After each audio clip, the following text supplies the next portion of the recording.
welcome back everybody. 6:58 p.m. October 27th, 2017.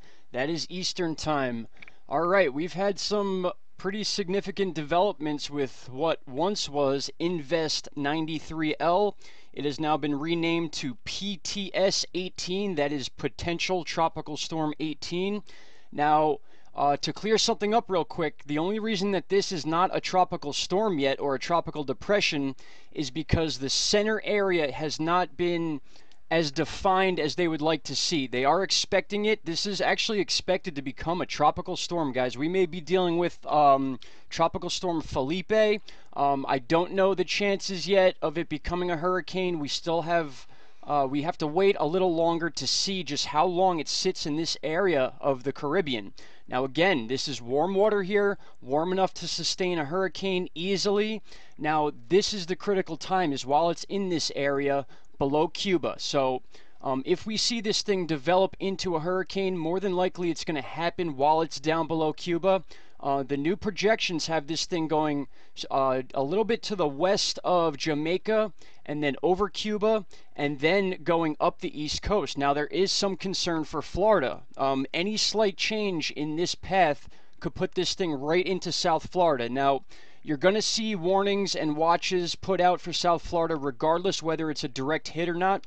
But also regardless whether this thing forms into a tropical storm / category 1 hurricane, this is going to bring a lot of rain to Florida. We're talking some areas of South Florida will get 3+ inches of rain. I saw some charts that said 5+ inches. So this is going to be a big rainmaker. There's a ton of moisture in this thing, and that's not the only concern. Now, we've been talking about this for the last couple days, this big belt that's going up to the northeast. That is all moisture being pulled from the Caribbean up into the northeast. Now, this has passed into the ocean a bit, but we're still having that effect, and we're going to look at our water vapor chart to show you this.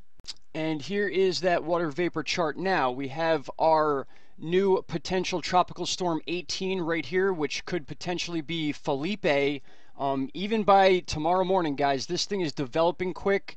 If you were to put the Weather Channel on right now, this is all they are talking about, and its interaction with a system that's moving basically across the North U.S., partially in Canada, and the timing right now has this system here meeting up with it right in the northeast. That's why in the thumbnail here I have all these states put in it, because once I take you over to Tropical Tidbits, you're going to see just how big this system is projected to be.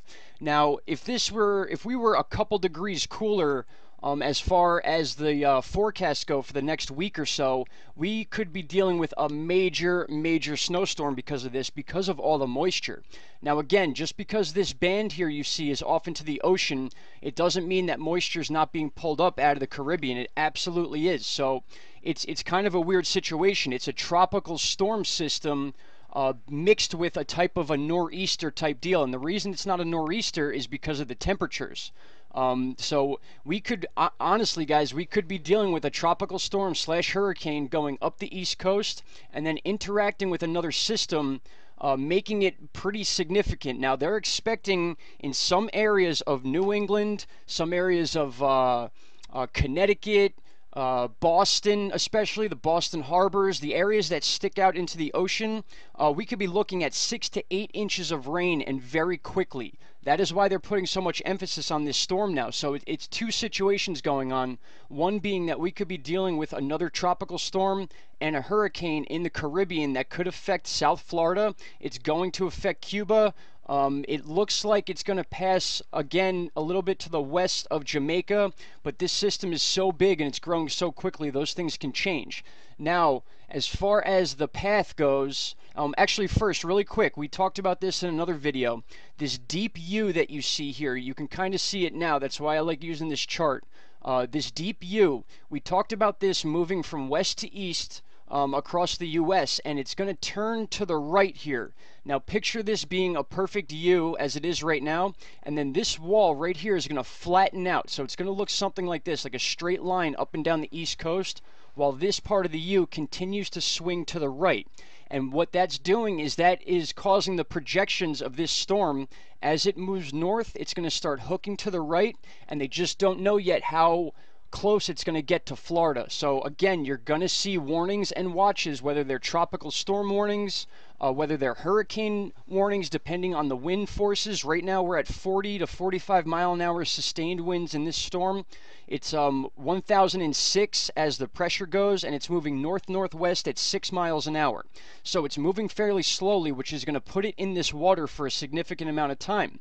Now, because of the quick development, because of the warm water, and because of all those things, that's why if you were to put the Weather Channel on right now, they have their hurricane experts talking about this. They don't have their normal crew in there right now.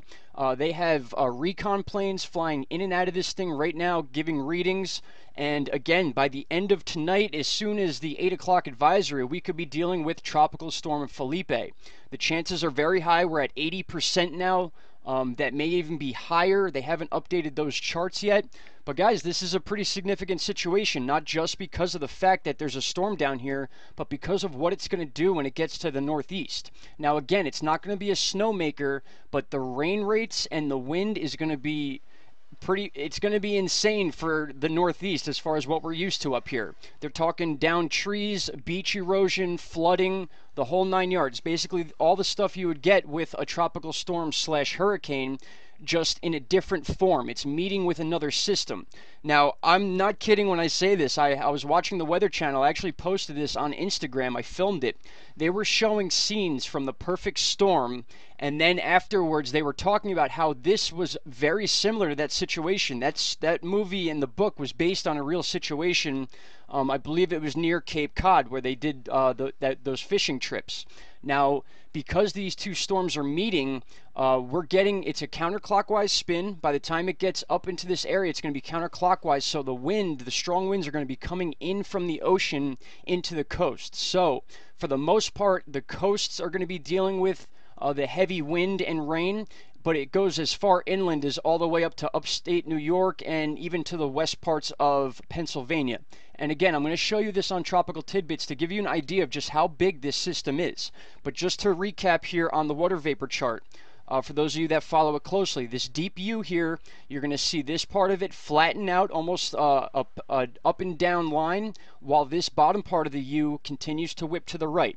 And that's why you're going to see this storm move up through Cuba, possibly clipping the southern parts of Florida, and then it's going to make its way out in this area.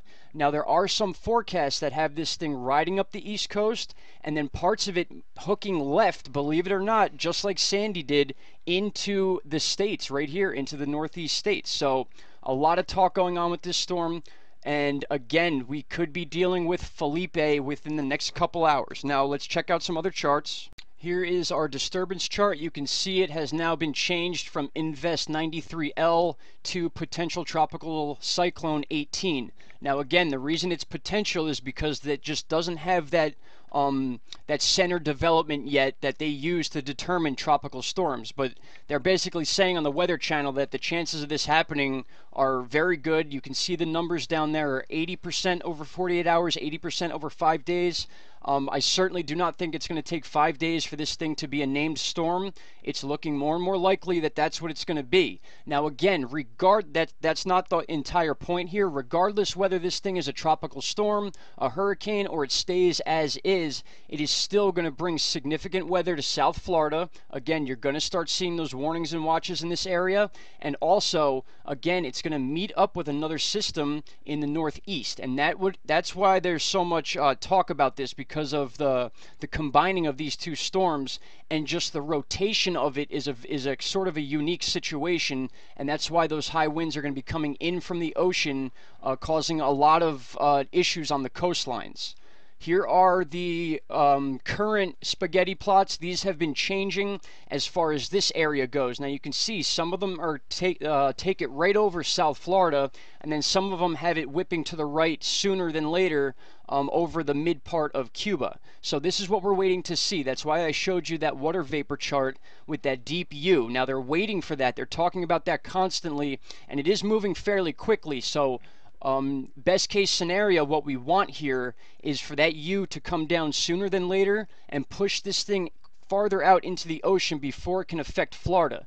Now again, regardless of whether that happens or not, by the time it gets to this area, that pull of pressure and moisture that we saw, that big line of almost like a river in the ocean we saw is still going to interact with this storm while it's right here. So it doesn't have to be up in the northeast for it to be causing those effects for that type of nor'easter storm that they're talking about. Again, it's not really a nor'easter because of the temperatures. It's going to be a water deal as opposed to a snow deal. But again, guys, this is going to be a very significant situation in the northeast. I'm going to show you a couple of the models that we have as of right now. We'll start with the European model. Right now we're on the 27th, so I'm going to move us forward. Keep an eye down here, and also keep an eye of what happens right here, basically parallel with the Carolinas before the northeast sees its system. So check this out. As I move forward here, you can see that was the low pressure right there, and it begins to flatten out and become a really long line here. That's because of the forces pushing this thing up. There was one chart I was watching on the Weather Channel where 30,000 feet up in the air right now, and we've talked about this before, commercial air flights have to adjust their flight paths to these types of winds. 30,000 feet up right now, we have 175 mile an hour winds, and it's basically a strip that's going over the east coast of the U.S. So that momentum in turn affects lower weather, and it's pulling this up into a straight line. That's why you see it expanding like this. But check out what happens as it gets to the northeast. Right there, that's the next frame. So it goes from this to that, and this is 72 hours from now projection. Just look at those deep purples, and the more of these lines you see that we saw with the hurricanes, the higher the wind rate we're going to see. That's a 977 pressure. I actually think it's going to be a lot lower than that, and the lower the pressure, the stronger the storm is going to be. So you can just get an idea of how much area this system's covering. So we have a system moving across basically the border of the US and Canada, and then we have that moisture being pulled up from this system that could potentially be a hurricane, guys. There's no, I mean, it's very, very possible. More than likely, at least a tropical storm. But this is what's going to happen with that moisture. It's going to get pulled up the East Coast, and it's going to begin to spin right around all these states. You can see Pennsylvania, Delaware, Jersey, Maryland, Connecticut, all these areas are completely covered by this storm. And it's a fast mover too, so it's going to come and go. And we're looking for, I want to say, Sunday day into Monday is going to be the worst of it. And the wind is going to be pretty ridiculous with this one. And that's not just me saying it. That's the data. That's the meteorologists on the Weather Channel. They're all agreeing that this is a very unique storm we're seeing right here. So let's check out the GFS. Again, we are at the 29th at this point. I'll back it up a little bit. You can see the movement of this storm. Before the GFS didn't have this as really anything, but you can see it's developing into a more significant storm as it passes over Cuba. And then this one shows underneath Florida. But then as it gets up the East Coast here, you see it expand up due to those high winds way up in the air. And it's pulling it straight up into the East Coast as it meets that other system. And there we go again. The GFS agrees that we're going to have very severe weather in the Northeast because of this. We'll now check out the CMC, which is a little dramatic sometimes, but still, it's worth checking out because the CMC is good at predicting storm formation, not so good with the storm paths. And there you see it. It forms on the west side of Cuba. This one brings it closer to Florida. And you can see right there, that deep purple right there, 993. That's tropical storm pressures right there as we speak. And again, you're going to see it flatten out and then become a huge system over the Northeast. Right there, those deep purples, those are no joke, guys. Those are very high winds. That's going to be surf, beach erosion, you name it. It's going to have all the makings of a tropical storm, at least by the time it gets to the Northeast. And finally, we'll check out NavGem. I'm not sure about the data with NavGem. All right, there we go. We have some. It shows it moving up, once again, flattening out. And this is all due to those high altitude winds that are just pulling this up along with all the moisture from the tropics here. So all this moisture is coming from the tropics. And there, that's the last frame of NavGem. One more thing I wanted to show you before I let you guys go. Alright, and back on the spaghetti plots here, a few people were asking me about the potential of this thing entering the Gulf and obviously being over warm water longer and then affecting Gulf states. Now, it's not out of the realm of possibility, but because of what we just talked about, that deep U in the jet stream that is beginning to bend to the right, more than likely it's going to push this storm along these spaghetti models like they're projecting. If you notice, the reason that some people were asking me is because we talk about this black line with the triangles all the time. This is the current direction of that low system, so it looks as if to some people that this thing might shoot right into the Gulf. I'd say it's like a 90% chance that that won't happen. Of course, we're dealing with weather here, so anything is possible. But I think it's pretty fair to say that we can bank on this thing being more of an issue for Florida and then moving up the East Coast rather than the Gulf. Of course, again, anything can happen. But guys, this is something to really think about and get ready for. This weekend is going to be very interesting for the Northeast. We're still waiting to see what's going to happen with South Florida. Whether it is a direct hit on South Florida or not, there will be warnings and watches, and we're just still in that time of year, guys. This did kind of come out of nowhere. We have been watching this system for a while, but what we didn't really anticipate was the fact that it's going to meet up with another significant system and really be an issue for the Northeast as opposed to South Florida, which may deal with a tropical storm. There's no getting around that. So we still have a lot going on, guys. I'm going to bring you updates as I get them. But as of right now, the current readings for the Northeast, we could be getting 6 to 8 inches of rain all over the coasts here. So if you had plans this weekend, I would second think them, and I would start paying a lot of attention to what this storm might do. It's going to be pretty serious, regardless of whether it becomes a tropical storm or a hurricane. All right, guys, so I will bring you any updates I get in before the night is over. If not, then we will touch base again in the morning. All right, guys, have a great night. Talk to you soon.